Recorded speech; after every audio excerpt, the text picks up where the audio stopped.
So the plot of Seussical the Musical really centers around Horton the Elephant, who was made famous by Horton Hears a Who by Dr. Seuss, and his journey through this Seussified land, through the jungles of Newell, a trial, the Circus McGurkus, all to try and save the Whos, who he has found on a speck of dust that he places safely onto a clover, and him trying to help them and keep them safe. And then he, through his journey, also inherits an egg that he chooses to keep with him and adopt, and his message of a person is a person no matter how small.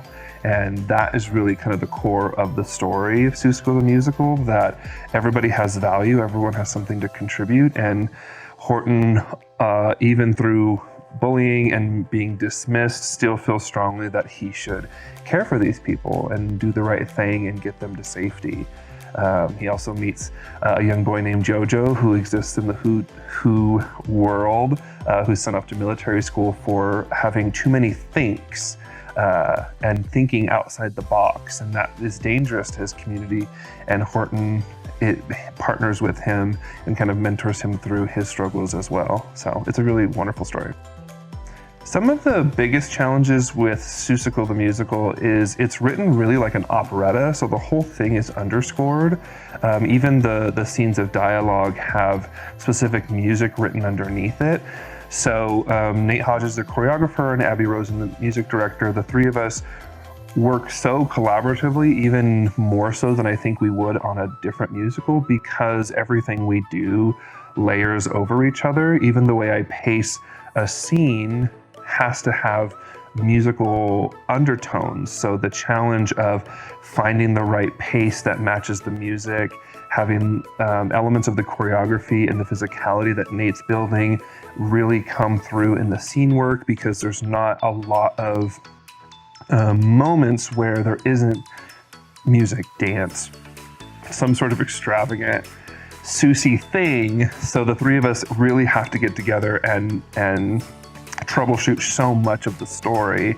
And that's a fun challenge, considering my background's not really in musical theater, and so approaching it is so different. And then the big cast with 17 actors, and about half of them are new to RLT, which is very exciting. Some are my students from TMCC. So it's just this very cool new way of working that I'm not used to. And then of course introducing our crew really early, because we have set pieces that move and rotate and things that light up. And so it's a very, very big Seussy thing that we're putting together for everybody.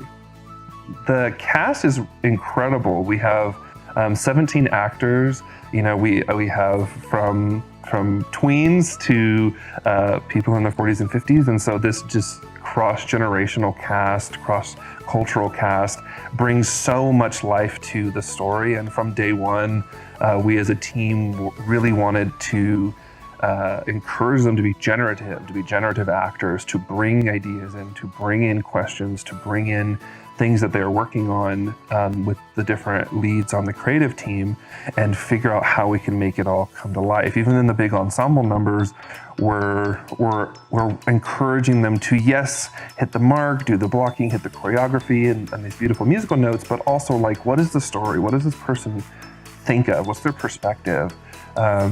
And you know, we have such wonderful leads with like Eric and Adam Seamus, and they're just bringing in such hilarious, wonderful, bold choices that you want to see in a show like this, but yet everything is still rooted in the circumstances of this world, right? To the Who's, it is life or death. And yes, it's silly, and they have this really amazing walk that the choreographer has created, but it's still rooted in the reality of their life and their existence.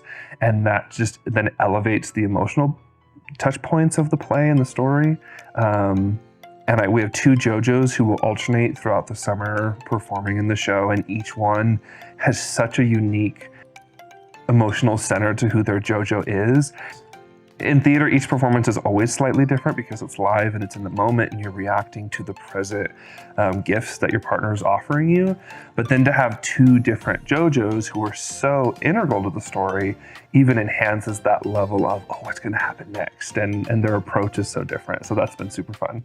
The visual aesthetics of this play, I'm so glad people jumped on board. I came in with this idea of playing with like Seuss, yes, but also like 1990s patterns, particularly looking at shows like The Nanny or In Living Color, or these things that have these bold prints that clash, and how we can use that as a grounding point for the overall design.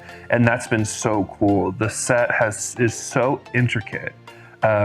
Certain pieces rotate and move. There are like little secret passageways and almost like laugh-in pop-up sections in the proscenium we've built, and other surprises that I won't spoil. But it's the whole set tells a very unique story.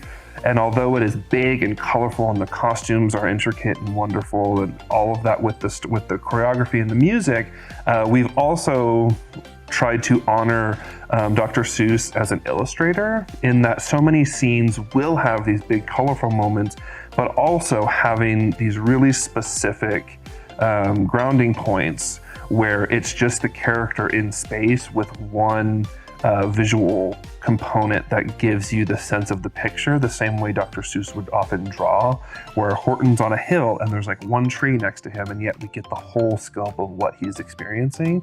And so we're trying to blend those two things so there's a constant contrast in what you're experiencing visually as an audience member, and I think that's going to be really exciting. Something that's really important to me for this particular show is, yes, it is Seuss, and it is weird, and it is wild, and it has all these wacky characters, and very funny and heartfelt, but also the core of it is about how we need to push through our initial thoughts about people, our initial impressions, and really get to know people before we place judgment onto them. This idea of a person is a person no matter how small in the Seuss world is literal, right? They're tiny, the Who's are microscopic. But if we pull that back and blow it up to what we experience in the real world, every person matters. Every person deserves our attention, deserves the chance to show us who they are. And we can always be kinder and more patient. And I hope that that's what people take away from Seuss, humming these fun songs and hopefully coming back to see what else happens throughout the summer, but ultimately be kinder, be patient, and try not to judge before you really get to know people, and not defining them by one small thing that you see or hear about them. Something I think is really interesting about Seussical, and the way I kind of view theater in general, but for Seussical in particular, is this is a family show. People will hopefully bring their kids, bring their grandparents, bring everybody, and the family will come and see these.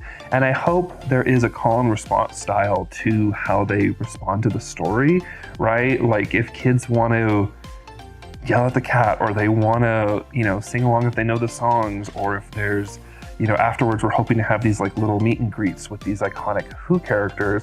Like I hope people embrace that and embrace the joy that this musical has to offer, and let themselves experience things in more than just a sit back, relax, and enjoy the show, which I don't think fits most plays, but especially Seussical. Like come in and like let yourself play back to what you're seeing, and I think that'll just make for a really fun night of theater.